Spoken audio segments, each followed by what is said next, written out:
আসসালামু আলাইকুম, সবাইকে স্বাগত জানাচ্ছি আমার দেশ টপ নিউজে। আপনাদের সঙ্গে আছে আমি হুমায়রা নাওচিন। দর্শক, শুরুতে জানিয়ে দেব সংবাদ শিরোনাম। জাকাত ব্যবস্থাপনাকে আরও কার্যকর ও সুশৃঙ্খল করার নির্দেশ প্রধানমন্ত্রীর।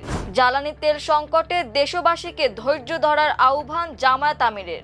ভারতের কাছে কনসুলার অ্যাক্সেস চেয়েছে বাংলাদেশ, পররাষ্ট্র প্রতিমন্ত্রী। তেলের প্রধান ডিপোগুলোতে সেনাবাহিনী মোতায়েনের নির্দেশ। ভোজ্য তেলের দাম এক ফোঁটাও বাড়বে না, বাণিজ্য মন্ত্রী। কথা কাটাকাটির জেরে একই পরিবারের 13 জন গুলিবিদ্ধ।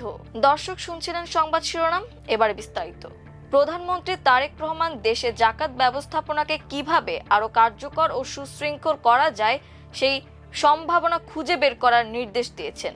সোমবার মন্ত্রিপরিষদ বিভাগে জাকাত ব্যবস্থাপনা বিষয়ে অনুষ্ঠিত এক বৈঠকে এই নির্দেশনা দেন প্রধানমন্ত্রী। প্রধানমন্ত্রীর ডেপুটি প্রেস সেক্রেটারি জাহিদুল ইসলাম রনি বিষয়টি নিশ্চিত করেছেন। বৈঠকের কিছু গুরুত্বপূর্ণ সিদ্ধান্তের বিষয়ে তিনি জানান, বৈঠকে কার্যকর জাকাত ব্যবস্থাপনার মাধ্যমে কিভাবে দেশের দারিদ্র্য বিমোচন সম্ভব তা নিয়ে আলোচনা হয়েছে। এছাড়াও বৈঠকে জাকাত বোর্ড পুনর্গঠনের সিদ্ধান্ত হয়েছে। ধর্মমন্ত্রী শাহ মোফাজ্জল হোসেন কায়কোবাদের নেতৃত্বে বায়তুল মোকাররম মসজিদের খতিব আল্লামা মুফতি আব্দুল মালেক ও আস সুনহা ফাউন্ডেশনের চেয়ারম্যান শায়ক আহমদুল্লাহ এবং শীর্ষস্থানীয় কয়েকজন ইসলামী অর্থনীতিবিদ ও বিশিষ্ট আলেম ওলামাদের সমন্বয়ে একটি কমিটি গঠনের সুপারিশ করা হয়েছে। প্রধানমন্ত্রীর ডেপুটি প্রেস সেক্রেটারি জানান, পূর্ণাঙ্গ কমিটিতে কারা থাকবেন আগামী 10 দিনের মধ্যে সেই নাম প্রস্তাব করবে ধর্ম মন্ত্রণালয়। জাকাত ব্যবস্থাপনা ও জাকাত বোর্ড পুনর্গঠনের বিষয়ে এই কমিটি শিগগিরই প্রধানমন্ত্রীর কাছে তাদের সুপারিশ পেশ করবে। জ্বালানি তেল সংকটে দেশবাসীকে ধৈর্য ধরতে বলেছেন বাংলাদেশ জামায়াতে ইসলামীর আমির ও বিরোধী দলীয় নেতা ডক্টর শফিকুর রহমান। সোমবার সামাজিক যোগাযোগ মাধ্যম ফেসবুকে তার ভেরিফাইড পেজে পেট্রোল স্টেশনে তেলের জন্য লাইন দেওয়া গাড়ির ছবি শেয়ার করে এ আহ্বান জানান তিনি লেখেন, আজ রাজধানী সহ দেশের বিভিন্ন জায়গায় জ্বালানি তেল নিতে মানুষের যে দুর্ভোগের ছবি দেখা যাচ্ছে, কিলোমিটারের পর কিলোমিটার লাইন, ঘন্টার পর ঘন্টা অপেক্ষা, তা সত্যি খুব কষ্টের। রোজা রেখে অনেক মানুষ লাইনে দাঁড়িয়ে আছেন, কারো গাড়ির তেল একেবারে শেষ হয়ে গেছে। এই সংকট শুধু সাধারণ মানুষের যাতায়াতেই নয়, বিদ্যুৎ উৎপাদন ও শিল্প কারখানার ওপরও প্রভাব ফেলছে। সামনে ঈদের যাত্রা শুরু হবে। এই পরিস্থিতি দ্রুত সমাধান না হলে মানুষের ঈদযাত্রা আরো কঠিন হয়ে পড়বে। তিনি আরো লেখেন, আমরা এর আগেও সরকারের প্রতি আহ্বান জানিয়েছিলাম দ্রুত বিকল্প উৎস থেকে জ্বালানি সরবরাহের উদ্যোগ নিতে, কিন্তু পরিস্থিতি দিন দিন আরো খারাপ হচ্ছে। তাই সরকারের প্রতি আবারও অনুরোধ থাকবে, দ্রুত উদ্যোগ নিয়ে আন্তর্জাতিক অংশীদার ও বন্ধু প্রতিম দেশগুলোর সঙ্গে যোগাযোগ করে জরুরি ভিত্তিতে জ্বালানি সরবরাহ নিশ্চিত করা হোক। দেশবাসীর প্রতিও অনুরোধ, এই সময় ধৈর্য ধরুন এবং অপ্রয়োজনীয় জ্বালানি ব্যবহার থেকে বিরত থাকুন। আল্লাহ আমাদের সবাইকে এই সংকট থেকে উত্তরণের তৌফিক দিন।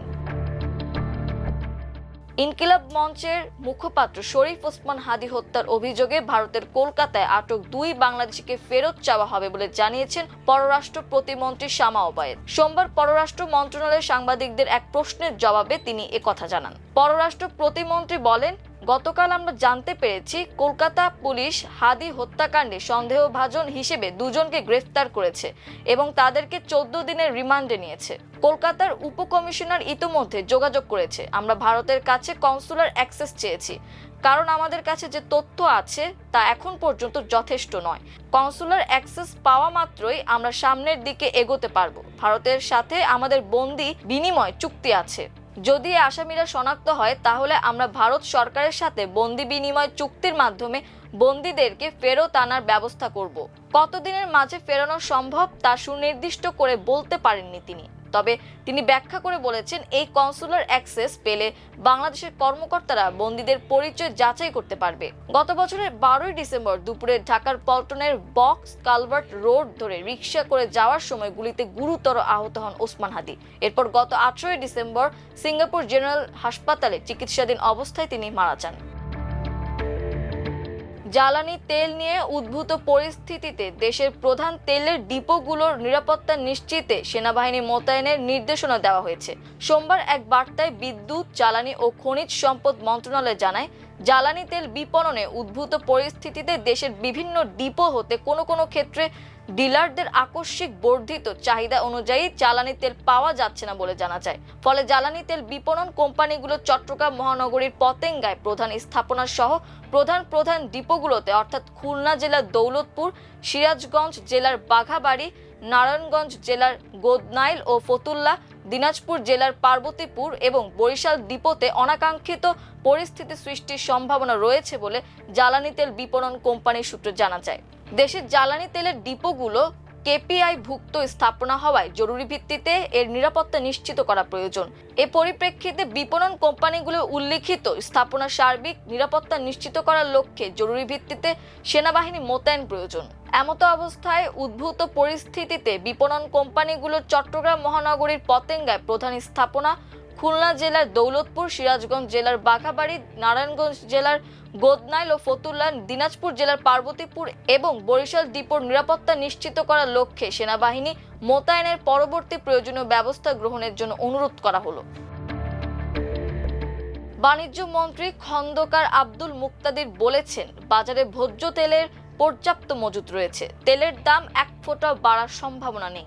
তিনি বলেন, কয়েকদিন বাজারে যে সংকট হয়েছে এর কারণে আতঙ্কিত হয়ে অতিরিক্ত কেনাকাটা করেছে অনেকে, যে কারণে সাময়িকভাবে কিছু জায়গায় সরবরাহের চাপ তৈরি হয়েছে। সোমবার ভোজ্য তেলের সার্বিক সরবরাহ পরিস্থিতি পর্যালোচনার জন্য বাণিজ্য মন্ত্রণালয়ের ভোজ্য তেল ব্যবসায়ীদের সঙ্গে বৈঠক করেন মন্ত্রী।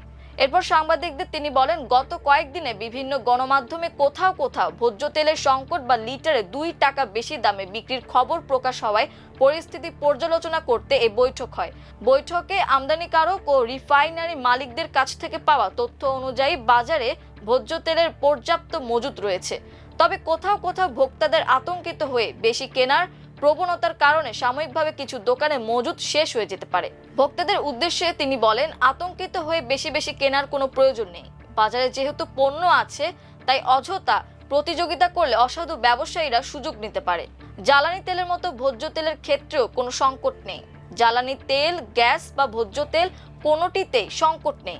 তাই এসব পণ্যের সঙ্গে সংকট শব্দটি যুক্ত করে অযথা বিভ্রান্তি তৈরি না করার আহ্বান জানাচ্ছি। বাজারে অনিয়ম হলে সরকার ব্যবস্থা নেবে জানিয়ে মন্ত্রী বলেন, বাণিজ্য মন্ত্রণালয়ের অধীনে জাতীয় ভোক্তা অধিকার সংরক্ষণ অধিদপ্তর বাজার তদারকি করছে এবং জেলা প্রশাসনও নিয়মিত অভিযান চালাবে। মুন্সিগঞ্জের শ্রীনগর উপজেলায় কথা কাটাকাটির জেরে প্রতিপক্ষের হামলায় একই পরিবারের 14 জন আহত হন। এদের মাঝে 13 জন গুলিবিদ্ধ হয়েছেন। শ্রীনগর থানার ওসি মিল্টন দত্ত খবরটি নিশ্চিত করেন। তিনি জানান, পূর্ব বিরোধের জের ধরে এবং এলাকায় প্রভাব বিস্তারকে কেন্দ্র করে গতকাল রোববার রাত 9:30টার দিকে উপজেলার রুদ্রপাড়া গ্রামে এই ঘটনা ঘটে। কথা কাটাকাটি থেকে শুরু হয়ে এক পর্যায়ে হাতাহাতিতে গড়ায় বিষয়টি। কে গুলি করেছে জানতে চাইলে তিনি বলেন, ওই এলাকার খান বংশের এক মুক্তিযোদ্ধা যার কাছে বৈধ লাইসেন্সকৃত একনালা বন্দুক ছিল। এই ঘটনায় জড়িত থাকার কারণে হারুন খান, মান্নান খান ও মহসিন খানকে ইতোমধ্যে গ্রেফতার করেছে পুলিশ এবং এই ঘটনায় 2টো মামলাও হয়েছে। দর্শক, এই ছিল আমার দেশ টপ নিউজে। এতক্ষণ আমাদের সঙ্গে থাকার জন্য অসংখ্য ধন্যবাদ। আল্লাহ হাফেজ।